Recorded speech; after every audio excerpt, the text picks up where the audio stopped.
সরকারি চাকরির নিয়োগে কোটা পদ্ধতি বাতিল এবং ২০১৮ সালের পরিপত্র পুনর্বহালের দাবিতে সারা দেশে সকাল সন্ধ্যা সর্বাত্মক বাংলা ব্লকেট কর্মসূচির অংশ হিসেবে শাহবাগ মোড় অবরোধ করেছেন ঢাকা কলেজের শিক্ষার্থীরা।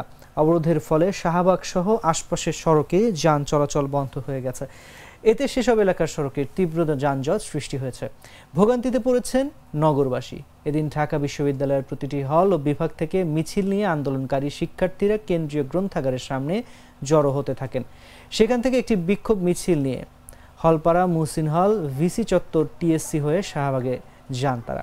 এরপর শাহবাগ মোড় অবরোধ করেন। কোটা বিরোধী আন্দোলনে ঘোষিত এক দফা কর্মসূচি বাস্তবায়নের লক্ষ্যে আজ সারা দেশে সকাল সন্ধ্যা সর্বাত্মক বাংলা ব্লকেট কর্মসূচি পালন করছে বৈষম্য বিরোধী ছাত্র আন্দোলন। একই দিন রাজধানীর শাহবাগে বঙ্গবন্ধু, মুক্তিযুদ্ধ ও বীর মুক্তিযোদ্ধাদের কটূক্তির প্রতিবাদে বিক্ষোভ সমাবেশের ডাক দেয় বীর মুক্তিযোদ্ধার সন্তান প্রজন্ম ও মুক্তিযুদ্ধের সপক্ষের শক্তির সব সংগঠন।